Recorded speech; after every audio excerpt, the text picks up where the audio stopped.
This is CBC Here and Now. We need more women in politics. I'm not so sure that what we've seen in the past is conducive to the workplace environment. And how much time and energy and money, the people's money, has been spent on this already? I'm a Liberal. I came in a Liberal and I will go out a Liberal.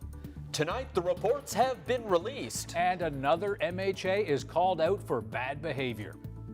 Good evening and welcome to Here and Now. I'm Anthony Germain. And I'm Peter Cowan. All 5 reports into harassment accusations against 2 former Liberal politicians have now been tabled inside the House of Assembly. And the new ones involve Eddie Joyce, the MHA for Humber Bay of Islands. He's been cleared of harassment against 2 MHAs, Liberal Colin Holloway and Tory Tracy Perry, but the Commissioner had harsh words for Joyce's behaviour towards a colleague, Cabinet Minister Sherry Gambin-Walsh. That report found that Joyce violated the code of conduct when it comes to an issue of hiring. Gambin-Walsh complained that Joyce consistently pressured her to hire one of his friends for a government job. Joyce's behavior during a phone call with Gambin-Walsh did not meet the expectations of the code of conduct, which stipulates he perform his duties with accountability, courtesy, honesty, and integrity. Commissioner Bruce Chalk also found that Joyce's behavior during the hiring process fell below the standard expected of a member of the House of Assembly, and that Joyce was unprofessional and showed a lack of mutual respect towards members of the public service. Hello. What do you have to say about the report? Joyce was at the legislature today but didn't talk to reporters. After the sitting of the House, Gambin-Walsh did speak. My request for the Premier was that the behaviour would stop, and the behaviour stopped as he removed the MHA from the caucus. My intent is to, if this process unfolds as it is supposed to unfold, is to stand in the House of Assembly for 20 minutes when I have an opportunity to speak to my report and to tell the people of Newfoundland and Labrador and the media exactly what happened and how it unfolded. Well, Here and Now's Katie Breen was there asking questions of those politicians. And at the House of Assembly, as those 5 reports were released, Katie was there on top of this story, and she joins us live now from our newsroom. Katie, what was it like inside the House? Well, today was actually Ches Crosby's first day in the legislature, and he started in right away, linking the harassment issue to the Me Too movement and saying Dale Kirby should face discipline for making some of the commissioner's work public. A member has shown contempt for this House and breached the privileges of other members. He called it a serious offense. He said Kirby was trying to influence the public. The sort of language about the reports being leaked, I think, is a misuse of that language because the Commissioner of Legislative Standards had no authority over myself when it came to the release of those reports. Crosby says he's focusing on Kirby for now, not Joyce, because there's more evidence Kirby breached privilege. The Premier wouldn't say what exactly he'll do with the pair, just that he has zero tolerance for bullying and harassment. I've been decisive in the past in making decisions when allegations came to me. I made decisions then swiftly, and once we get through this here, the debate within the House of Assembly and this process unfolds to its finalisation, once again, I'll be making decisions on the future of MHAs that are involved. The fate of others, it seems, is up in the air. Today, Crosby said he's in discussions with MHAs about joining his party. He wouldn't say whether they were Liberal or independent, just that the conversations are happening. The answer is yes. I'm not going to tell you. How many? More than one.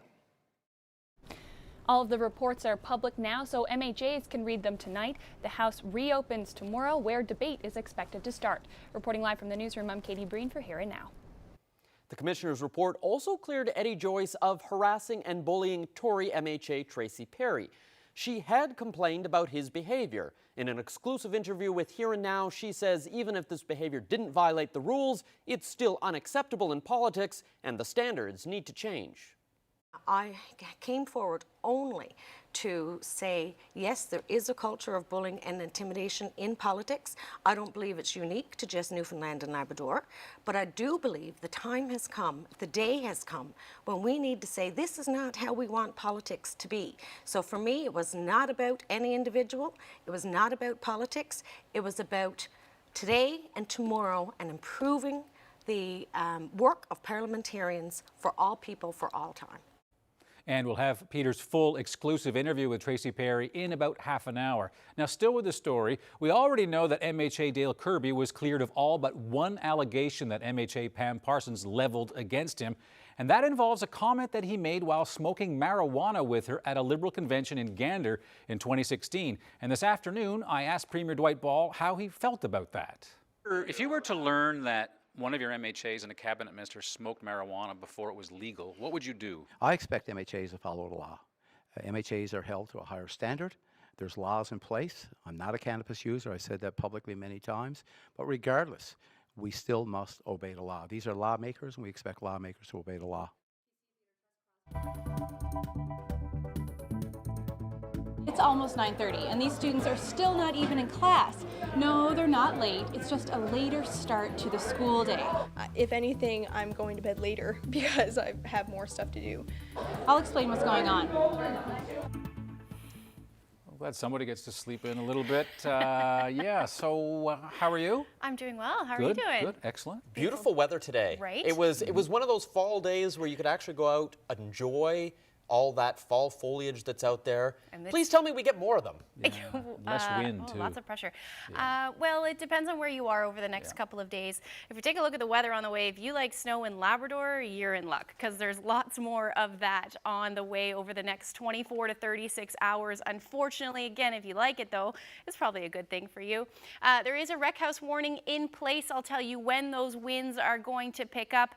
And then it does look like more rain is on the way for the south coast as the system moves in. Should start tomorrow night and then continues into Thursday. But I will have all those details and your full forecast coming up in a little bit. Anthony? Thank you, Ashley. The provincial government has released some details about its carbon pricing plan. The government says its approach will minimize the impact on residents. People in the province will not be taxed on home heating fuels as they would have been under the federal government's plan. The province is going to drop its 4-cent temporary tax on gasoline and replace that with a federally mandated 4.42-cent carbon tax. The 5-cent tax on diesel will be eliminated and replaced with a federally mandated 5.37-cent carbon tax. And there are some exemptions to the tax for aviation fuel, interprovincial marine transportation, and municipalities. The province says the federal government approved of its plan. Cod stocks off the south coast of the island are up, at least from 3 years ago, but DFO scientists aren't expecting that trend to last. The agency released its assessment of that stock, called 3PS, today in St. John's. Right now, it's in the cautious zone, improved slightly from the 2015 count. DFO scientists say the southern cod stock is projected to decline and be in the critical zone in 2 years. Fishing, warming oceans, scientists say those are just a few of the reasons for the decline, but the southern coast numbers are better than the northern cod, which was down 30% earlier this year. I don't really like to compare the stocks too much, but the southern coast stock, I don't think went through the same sort of collapse that the northern cod stock did. So it was in a better place in the beginning. So there's been an open fishery on this stock since 1997. The CEO of Canopy Growth Corporation says more marijuana is coming. The legalization of pot has proven to be so popular, even the biggest producers couldn't keep up with demand. Here now's Jeremy Eaton has been trying to keep up with this story and joins us live from downtown St. John's. Jeremy, what was Canopy saying? Talk about growing pains. Now, Canopy Growth Corporation is one of the largest marijuana producers on the planet. So it must take a lot for that dealer to run dry. Now, staff are working to fulfill orders all across Canada. Now, earlier today, I spoke with its CEO, Bruce Linton, and asked how this could have happened. I don't know that anybody in the country expected this demand levels or, frankly, the sustained demand. Prior to the 17th, we'd shipped out over 300,000 containers. Since then, we've shipped out about another 200,000, and we have about another 600,000 to go. And that seems like will catch us up. But when you think about all of that, you know, you're talking about more than 1 million containers of cannabis. So it might be a 1 gram or it might be a 15-gram container. Now, many may remember how the province welcomed canopy growth into Newfoundland and Labrador with open arms and $40 million in tax breaks. Now, in exchange, Canopy is to give us 8,000 kilograms of pot per year for 2 years. But despite the tax break, that doesn't put us at the top of the supply list. Newfoundland, we're looking at delivering 8,000 kilograms for, Nunavut, it could be 500 kilograms. And what we did is we took everybody's total allocation, divided it into 12 for the year, and then took the first month and jammed it into the first week of delivery, and we did that equally for everyone. And what we're doing in Newfoundland is the $40 million relates to us building a facility that's about a $100 million facility. Our obligation was a $40 million, and this is a $100 million facility. And that led Jerry Rogers to question the Premier about the deal with Canopy Growth Corporation. The Minister of TCII told this House he had to give Canopy Growth $40 million of the people's money to secure a guaranteed supply of recreational cannabis and to create jobs. Yet no other province has done this. There is no secure supply, as stores across the province quickly ran out last week and are still waiting for more product. I asked the minister, with no secure supply in evidence, what exactly is he going to do to ensure that those small companies who took the risk in good faith to open businesses will get the supply that they were promised? And I ask her, why do you continue to put out misleading information to the people of this province?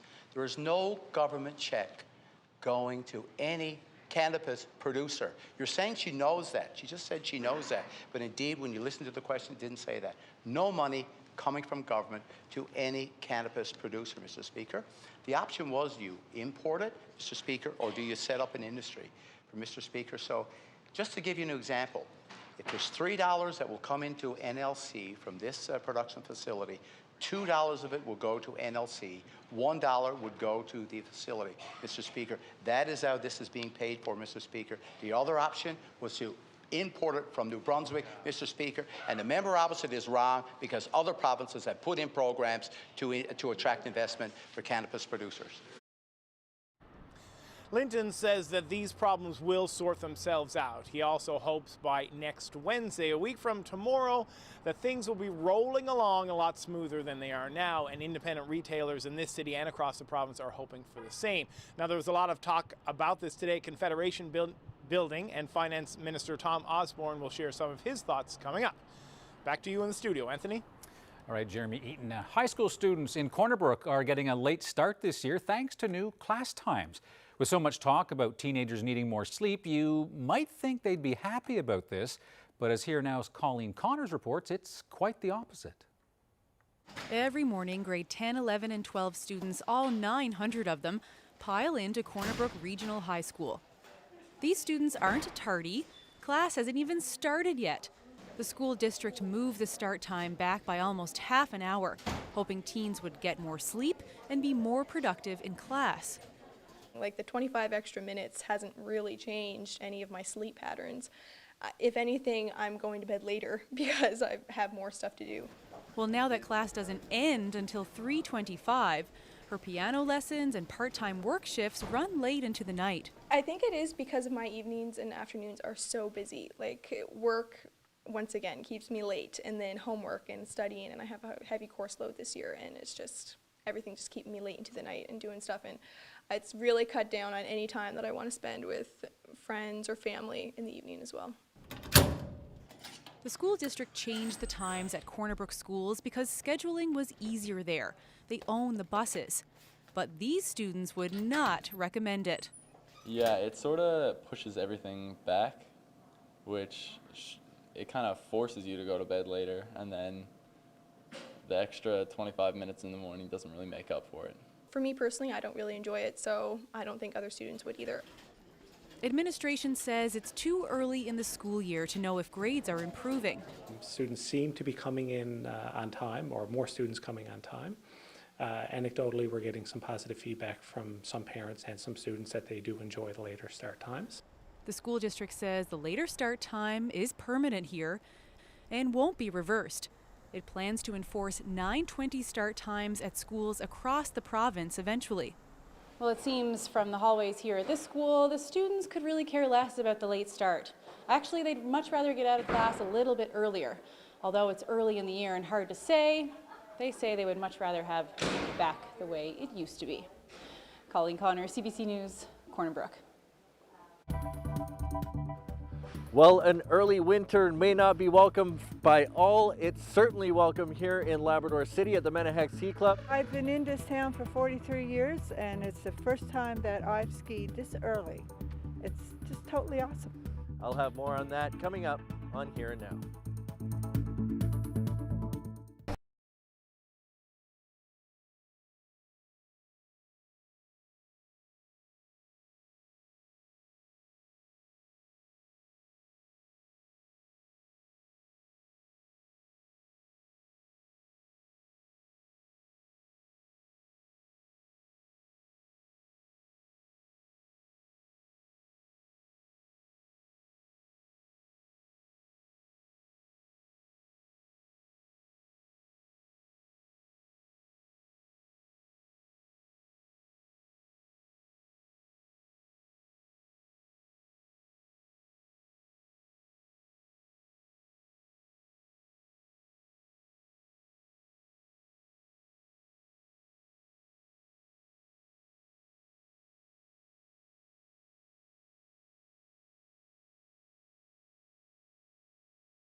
Hey, I'm Bernice Hillier. I'll be your new co-host along with someone you already know. That's me, Martin Jones, and we're launching CBC Newfoundland Morning.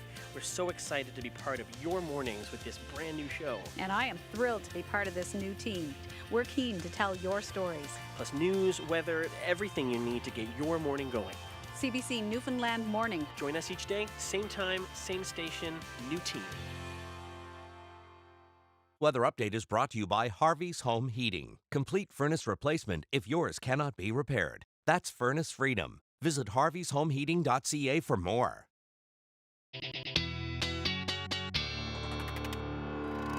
Interesting, Ashley. We saw a promo there for a new morning show. And if you're a CBC radio listener on the West Coast or Central, it's some big news. There is a new show. And obviously St. John's morning show is still here on the Avalon. It's not going anywhere, but it's called CBC Newfoundland Morning. And as you saw in the promo, Bernice Hillier and Martin Jones, they'll be at the helm with a really great team behind them.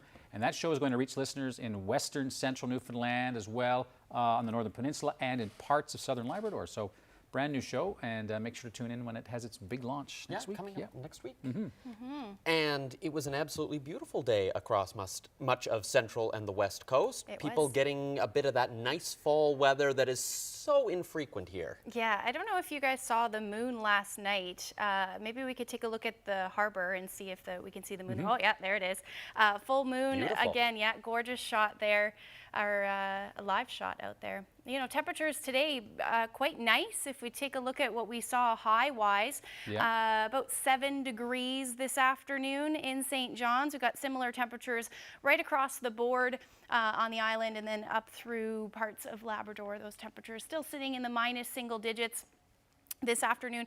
And if we take a look at the current temperatures right now, we're still sitting around -5 for Labrador City, towards Happy Valley Goose Bay down to about 0 degrees today, and then those temperatures are continuing to drop along the coast. Corner Brook sitting at 3 degrees, St. John's right now sitting at 6 degrees. So if we take a look at the radar, as we mentioned, absolutely gorgeous day today for the most part. We saw a little bit of cloud cover move through, some showers along the coast. Same for the Avalon. That should start to taper off as we head through the next couple of hours. If we take a look at that future tracker, sitting around, you know, minus single digits through the overnight tonight. So we could see, again, some snow in the higher elevations, but otherwise in that south flow, that's what we're going to see as far as rainfall goes. It does pull off, though, before this next system moves in, and that's going to move in Wednesday night for the most part. We'll see some showers push in up in the higher elevations. Again, we're looking at that chance of snow through the day. And then that's going to continue to push further north. Now with this heavy rainfall again for parts of the south coast into Labrador, as I mentioned before, that's all going to fall as snow. That's going to push in late Wednesday night into Thursday and then continue through the afternoon. By the time Thursday afternoon rolls around, that's when we'll start to see those showers for the rest of the province. But again, so we could see upwards of 10, maybe even 15 centimeters of snow up through parts of Labrador. We'll spell that out coming up in a little bit, though. If we take a look at tonight's forecast, for the most part, those winds quite nice, easing along the west coast. Same for the Avalon as well. Temperatures generally sitting in the single digits. St. John should see a low near 2 degrees tonight. Gander, same thing. Looking at generally clear skies for the most part. That chance of showers again will taper off for the west coast. And then just some lingering flurries expected for Labrador into the overnight. And then Nain -3, Cartwright sitting at -1. So I mentioned that wind warning in place for Wreck House. It looks like gusts in the morning upwards of 100 kilometers per hour into the afternoon. That's going to see closer to 140 kilometers per hour, and that will continue for most of the day. We're looking at rainfall again somewhere between 50, maybe even 70 millimeters of rain, but I will have all of those details coming up in a little bit. Well, thanks, Ashley. Ashley mentioned what it's like in the big land. We'll take a look at Labrador, where winter has already dropped. And that means people are dropping their sneakers and picking up their ski poles. Here now's Jacob Barker has that story. Out for a ski in mid-October, it's early, way early, even for here. Last year on the 24th of October, I was then over the road berry picking, and this is quite early, but it's quite pleasing. I've been in this town for 43 years, and it's the first time that I've skied this early. It's just totally awesome. This is the first for me. Mother Nature never had a chance to shed, and we're out grooming these beautiful trails here at Menahek. This year in Labrador West, fall never even had a chance. It was summer, boom, winter. Alf Parsons has already been out grooming trails. These conditions, this early, it's a first. Can't ever remember grooming over leaves. I mean, we got another week or so of leaves falling off the trees yet, so you know it's really early. The early start gives the club a big push, and an early push. It gets the excitement going. It gets your membership drive, a big boost to your membership drive, you know, and hopefully we'll have a good year and things stay nice and not too cold. And with both the Labrador and Canada Winter Games on tap for this year, athletes get a jump on training. We've already started. We started with dry land 1 week, and then a few days later, all the kids were on skis. We got the provincial team is coming here now the third week of November. We got master skiers that are coming in here for training, for going to nationals and stuff. It enhances everything that we get an early start. And these conditions are not going anywhere, at least in the immediate future. Temperatures are supposed to be staying below zero into next week, and the snow is set to just keep on coming. Jacob Barker, CBC News, Labrador City. How are politicians reacting to the harassment reports? Tracy Perry filed one of the complaints. She'll join me for an exclusive interview coming up.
The reports into the behavior of several Liberal MHAs was what everyone was talking about today at the House of Assembly. Tracy Perry is the PC MHA for Fortune Bay Cape Lahoon. She filed several complaints against Eddie Joyce, but the reports have cleared the former cabinet minister. Tracy Perry's with me here in the studio. Thanks for coming in. Hi, Peter. Thanks for having me. What was your reaction when you read those reports and what the commissioner had to say? My reaction, based on the process that we had been through over the course of the summer, I wasn't really surprised with the outcome. Disappointed, because what I was hoping to see in this process and why I became engaged in this process is because I wanted there to be a mechanism to address these issues in politics, because there's long been an issue around the conduct of politicians, and we need to improve the conduct of politicians, not just on paper, but in reality. But is the way to do that through this complaint process where the commissioner said it didn't violate any of the standards that have been set for the behavior of MHAs? Wouldn't it make more sense to change what those rules are in the first place, or have a sort of broader discussion rather than go through this complaint? Well, that was one of the issues when the complaint came forward. We didn't feel that the code of conduct was specific enough. And when Green wrote his report in 2008, harassment wasn't as prevalent, and bullying were not as prevalent an issue as what they are today. And so really, the Green report is somewhat silent on it. So we, in the absence of having a fully fleshed out process, didn't have a great comfort level, I guess, as you can see from the weeks during of last year. There was, you know, I had expressed concerns, and there's media stories on that at the time. And but there was no other venue for us, I guess, at the time that seemed readily available. So we chose this route, I guess, as a House of Assembly and as a group of MHAs to proceed. It was recommended that this be the process we follow. So I did, but I certainly, the only outcome that I wanted when I began this was to identify better policies, create better policies. We aren't there yet, but I think they will emerge as a result of the work that's underway. You're a PC MHA. The complaint was against a Liberal cabinet minister. How much of this complaint was about trying to attack a political adversary or somehow damage the governing Liberals? There was absolutely no intent whatsoever on my part for that. In fact, if you look at the history of what happened during those 2 weeks in the House in question period, I was under immense pressure to release emails that I had sent in October. And I didn't want to because of that very reason. I didn't want to make this a process about being political. But as a politician who has sat in government for 11 years and who has observed politics my whole life really, I strongly feel that if we are going to go out to the public, if we are going to attract good people to politics, then we have to be able to assure them that the career change will be worth it and that this is a safe environment to work in. It's an environment where you can be productive. And so my motivation entirely in all of this, because my personal issues I was dealing with and I was working on, I came forward only to say, yes, there is a culture of bullying and intimidation in politics. I don't believe it's unique to just Newfoundland and Labrador, but I do believe the time has come, the day has come, when we need to say this is not how we want politics to be. So for me, it was not about any individual. It was not about politics. It was about today and tomorrow and improving the work of parliamentarians for all people for all time. What do you think should happen to Mr. Joyce? Do you think he should be welcomed back into the Liberal Party? Do you think he should be a cabinet minister again? I'm certainly not going to pass comment on that. It is my personal wish that the issues had been dealt with internally in their party and I never had to be involved. The only reason I was involved is because I'd made a commitment in the email I had sent in October that if issues like this continued to happen in the House, I would be prepared to come forward and speak up on behalf of all members in the House, regardless of what political party they come from. I had no idea what was happening in their party, but when the issue arose in April, I strongly felt a sense of duty to say, you know what, politics is tougher than it needs to be, and we do need to change it.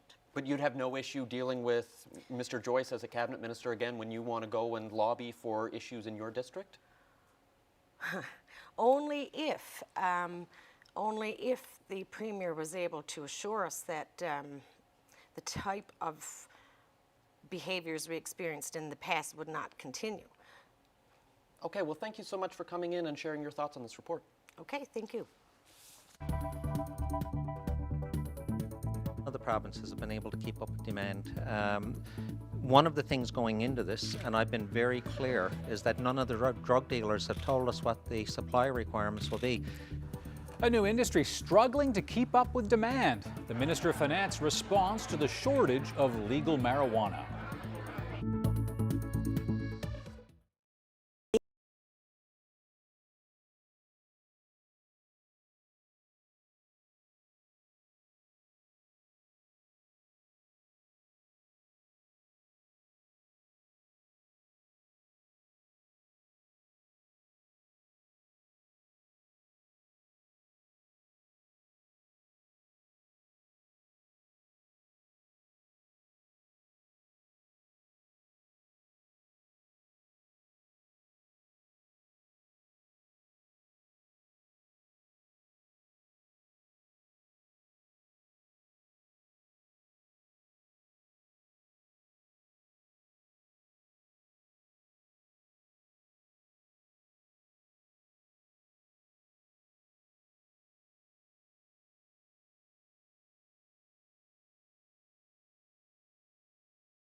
I have been in broadcast media really since about 1985. The best part of my job is meeting people. What is so special? Well, I'm from this community, so connecting to it is pretty easy. And I mean, after 30 years, I guess people kind of tend to know who you are a little bit. I've had opportunities to leave Newfoundland and Labrador to work, but I've always made a choice to stay here. It's family and friends that sort of keep you rooted here, and I'm definitely one of those people. Welcome back to Here and Now. Nape correctional officers have voted in favor of a new collective agreement. It's a 4-year agreement covering about 250 workers, and it expires in a year. About 2 weeks ago, the province announced it had reached a tentative agreement with correctional workers. Voting took place over the past week. Well, the Minister of Finance weighed in today on the shortage of marijuana in this province. Within days of legalization, stores ran out of cannabis. Those stores still waiting on shipments from the supplier, Canopy Growth. And critics say this province should have a more stable supply from Canopy because it signed a major deal with the province, which includes a $40 million tax break. I mean, Canopy is producing about half of all of the supply that came into this province in week 1. Without the deal with Canopy, imagine where we'd be. You know, to those who are critics of the Canopy deal, I mean, for every $3 that comes in through Canopy, NLC get 2 of it. Canopy But you're losing revenue because you haven't been able to keep up with demand. None of the provinces have been able to keep up with demand. One of the things going into this, and I've been very clear, is that none of the drug dealers have told us what the supply requirements will be. None of the provinces have been able to keep up with supply. So that tells us 2 things. You know, supply is, or demand is probably going to be greater than what we anticipated. Maybe it's going to be more revenue for the province than we anticipated. I hope so. It's very early in this stage. The other thing that we've articulated is that it's a brand new industry for government. I fully anticipate bumps in the road, and we're going to continue to learn as we learn more about this industry. Wasn't the $40 million in goodies, subsidies, however you want to define them, wasn't that because of an alleged security of supply? Wasn't that the justification for what seems like a generous deal? You know, very early in this, I have no doubt that once Canopy gets their plant up and running, we'll not only be able to supply the needs of the province, but export. The other aspect of this, again, and I want to correct you, you know, We didn't write a check to Cannabis for $40 million. For every $3 that they take in revenue, NLC get 2, they get 1. It's going to take a while before they get their capital investment back. But on top of that, it's 150 jobs created. They're going to be paying property taxes. They're going to be paying business taxes, payroll taxes, and income taxes for the company and for the employees. At the end of the day, I don't think we're going to be out anything there. But again, well, you wrote off $40 million, Minister. With all due respect, you didn't have to do that. You'd make the $40 million back anyway. We created an industry in this province, and we created jobs in this province. I know previous administrations who paid far more than that to create jobs that never ever happened. Well, we told you about this province's carbon plan. Now details about the federal one for other provinces. The Trudeau government is moving ahead with its controversial plan to reduce carbon emissions. You're going to place a price on the pollution that causes climate change from coast to coast to coast. Ottawa required all provinces to put a minimum price of carbon emissions of $20 per ton by January 1st. Saskatchewan, Manitoba, Ontario, and New Brunswick refused and now face the federal levy. It will add to the cost of everything from groceries to home heating. Federal officials say 90% of the money collected will be returned to residents through federal rebates on their tax return. Well, it's the second day of rotating strikes by Canada Post workers, and this time, disruption of the mail service hit the Greater Toronto area. Nothing has ever come easy for postal workers, correct. If Canada Post comes back to the table, gives us a fair wage increase, demand the issues of health and safety, the overburdening, we are more than willing. We continue to serve the public, and that's all we want. Well, they walked out at midnight, and the union says nearly 9,000 Canada Post workers are off the job. The one-day walkouts began yesterday in Victoria, Edmonton, Windsor, and Halifax. The union's local president in Toronto says the top priorities are safety, precarious work, and gender equality. Canada Post says it's trying to minimize the impact of the strike, and it wants a negotiated settlement. Well, Canadians are buying more cars than almost ever before, and most borrow money to do it, and the terms of those car loans have gotten longer and longer and longer. And while that can make payments more manageable, it can also cause huge financial problems. CBC business reporter Jacqueline Hansen has more.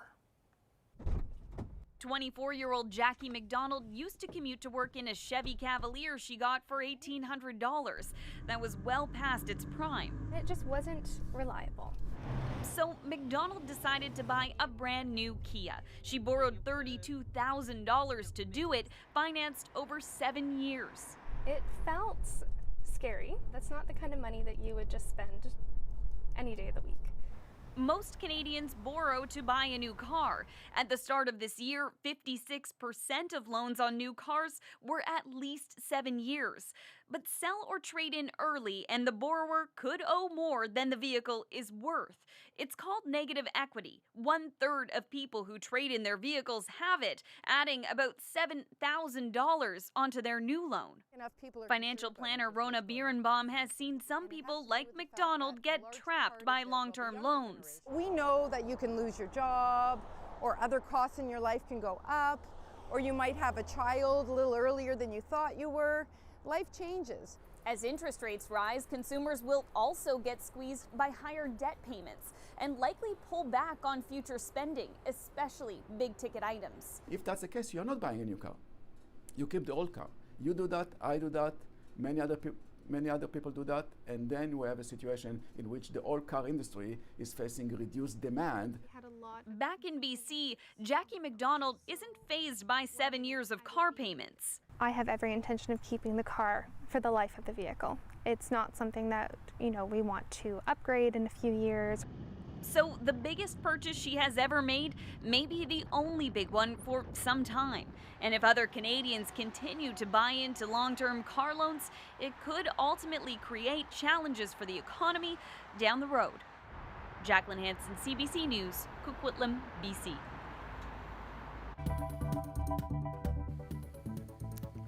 There's a live shot outside our studio right now. A beautiful night.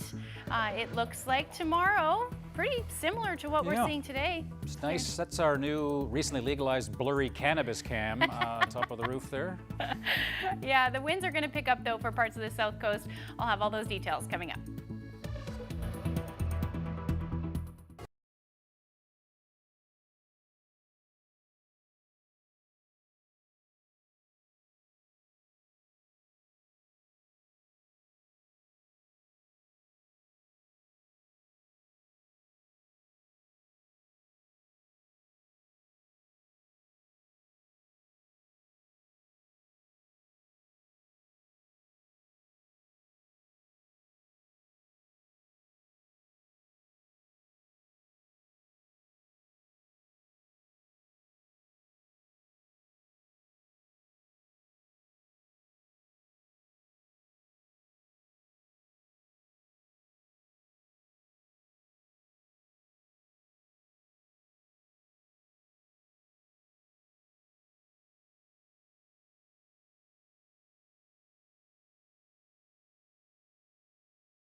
I would be a total townie, I guess people would say, because I grew up like very downtown centered, and that's where I feel at home. I think when you're from here, you can't help but just be connected. You're just so naturally embedded in that larger tapestry of all these wonderful St. John's colors and stories and people.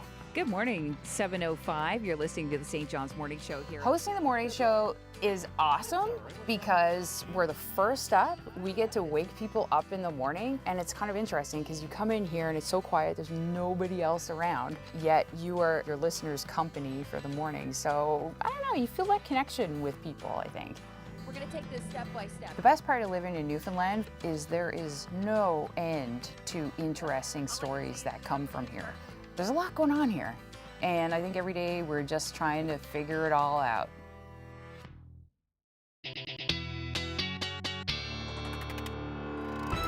This is the sort of time of year when we really have a big divide. You've got like nice warm temperatures on the Northeast Avalon, and then we saw Lab West where they've got snow on the ground. Yeah. And lots of snow on the ground. And it does look like, as I mentioned before, more snow is on the way. Temperatures tomorrow pretty similar to what we saw today as well, sitting around 3 degrees for Happy Valley, Goose Bay, Nain, a little bit cooler at -2, and then Lab City at -2 as well. We are going to see that snow push in late day, it looks like, and then, you know, temperatures towards the Strait sitting around 3 degrees tomorrow, and then that rain again along the south coast, 50 to 70 70 millimeters, it looks like. Port aux Basques looking at winds upwards of about 90 kilometers per hour. And then we have that wreck house wind warning in place with gusts closer to 140 through the afternoon. Otherwise, temperatures pretty similar to what we saw today for most of the areas. Looks mainly cloudy, maybe a few peaks of sun for Gander tomorrow and 7 degrees. 9 in Marystown, same for St. John's, might reach a high near 10 degrees, but we'll see into the afternoon. Otherwise, St. Anthony looking at showers and 4 degrees.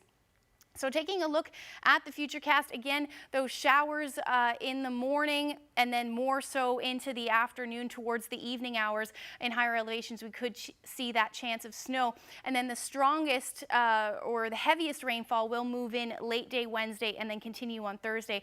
And then we'll see that snow push up through Labrador. And then that rain just continues. Eventually by Thursday afternoon, we'll see that rain push a little bit further north and east. But it doesn't look like too much in the way of accumulation for those areas. And then into Friday, we're into that onshore flow again. So we're looking at that chance of showers and flurry activity towards the coast. So through the overnight, Wednesday into Thursday morning, that's where the strongest or the heaviest rainfall will be. So this model right now picking up about 55 millimeters of rain. I'm thinking somewhere between 60 and 70 isn't out of the question. And then you'll see, eventually we'll see that rain pushing through Gander 2 to 4 millimeters, maybe 8, between 5 to 10 millimeters for St. John's.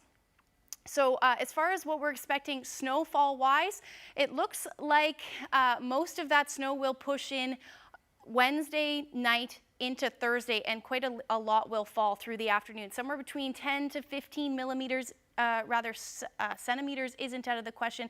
Labrador City looking at between 5 to 10 centimeters, and then more will push in Thursday night. So we're looking at closer to about 10 centimeters on the way. So here's a look at your long range forecast. Again, look at that temperature on Thursday, 12 degrees. We're going to see that trend right across the island for the most part. 11 for western Newfoundland, 50 kilometer per hour winds, it looks like for the most part. Then we'll see that drop in temperatures on Friday.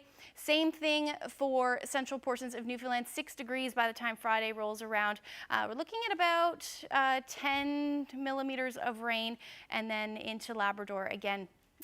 Temperature will drop quite significantly though into Friday and Saturday, and we'll see that as well for eastern Labrador. Maybe even Thursday, we could see either rain or snow. So that's a look at your forecast. We'll look at your weather photo coming up in a little bit. Thanks, Ashley. Some transgendered young people in Nova Scotia say schools aren't doing enough to include them in sex education classes. They say teachers gloss over topics like gender identity and sexual orientation. David Burke has more. 17-year-old Mason Carter is a transgender student at Amherst Regional High School. He's had many questions over the years about sex and gender identity. You know, I'd raise my hand in class and I'd ask, like, hey, what is this? And my teacher would usually shut it down and be like, we'll talk about that later. But later would never arrive, and Carter was left alone to search for answers, so he turned to the internet. It wasn't a good teacher. I learned everything from Google and like Pornhub, and that was very like abusive and degrading stuff. I thought I was going to be kind of like abused and used as someone's toy for like 5 minutes, and that'd be it. A study now underway by Dalhousie University is hearing similar things from transgender and other LGBTQ youth, that their concerns and questions aren't being addressed in class. Virtually nothing was being offered that was applicable to the lived experiences of trans youth and gender nonconforming youth. So it's a little bit of a shove, I guess, to the thinkers about how they provide sexual health education to make sure that it's inclusive of trans youth. The Department of Education says the sexual health curriculum is meant to be inclusive, but admits that some teachers may avoid answering students' questions. And I suspect that's because teachers don't quite know how to answer them themselves. And it's not that they don't hear our students, and that they want to help our students or affirm our students. Is that they don't want to do any harm, and they're not quite sure if what they say or how they say it may or may not do harm. The Education Department is hoping to launch a new book in the next 6 months that helps teachers discuss these topics. Sex was supposed to be normalized through this class, and it wasn't for me. The sex that I was going to be having was sort of like put off to the side and not talked about, which was the exact opposite of the point of the course. Until those new materials arrive, the province says students that still have questions that aren't being answered should talk to their guidance counselor, youth health center coordinator, or their principal. David Burke, CBC News, Amherst. The family of an Alberta woman who wanted a medically assisted death is angry about what they were put through. They say her Catholic-run care facility refused to let her get an assessment inside the building, and instead she was forced to go outside in the cold on one of her final days. Jenny Russell has that story. We were made to feel like criminals. Kim Pelche and her sisters still can't believe how their mother, Doreen Nowicki, was treated in her final weeks. In May 2017, Nowicki was dying from ALS. The 66-year-old couldn't walk or speak, even swallowing took effort. After months of suffering and with no chance of recovery, Nowicki made one of the most difficult decisions of her life. There was no hope. I think that's finally when she decided to pursue medical assistance in dying. But there was a problem. Nowicki was a patient at a facility run by Covenant Health, Alberta's Catholic health provider. For religious reasons, Covenant doesn't allow medically assisted deaths in its facilities. Its policy is to not even allow patients to be assessed for the procedure anywhere on its property, except in rare situations. Because Nowicki was so ill, Covenant Health agreed to allow an on-site assessment. But an hour before the appointment, the assessor called. Covenant had changed its mind. Nowicki's daughters were forced to wheel her off the property to these public benches so she could discuss her wish to die. Unable to speak, Nowicki wrote angrily on her tablet. She was upset, she was crying. She kept saying, why? Why am I on the street? Nowicki's assessment ended early. She was too distraught. 10 days later, after 2 more assessments, she received an assisted death. Covenant Health's chief medical officer, Dr. Owen Heisler, admits the organization failed Nowicki. We didn't treat the patient well. We didn't treat the family well. And for that, we feel very sorry for the family to have to go through this, and particularly the patient. Heisler refused to say who made the final decision to revoke permission for an on-site assessment and why.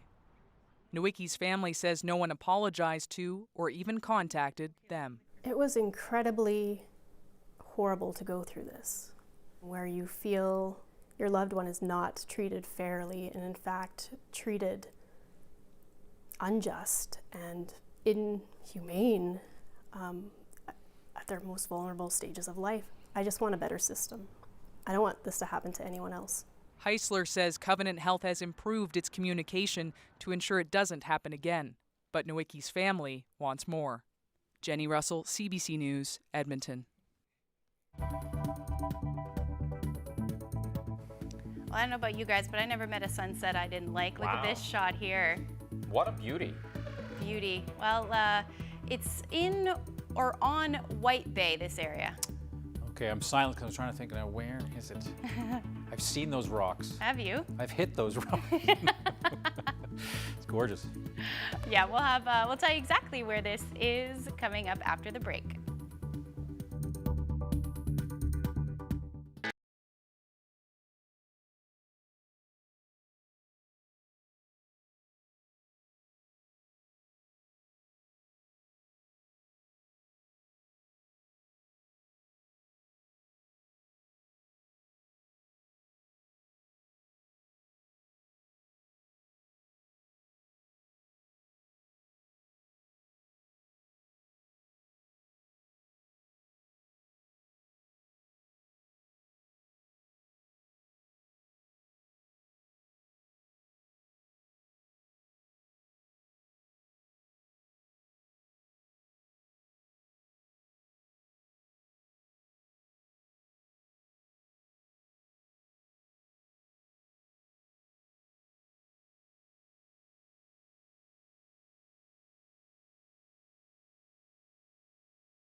Well, it's a discovery that could change the way we understand ancient ships. In the depths of the Black Sea, archaeologists have found the world's oldest intact shipwreck.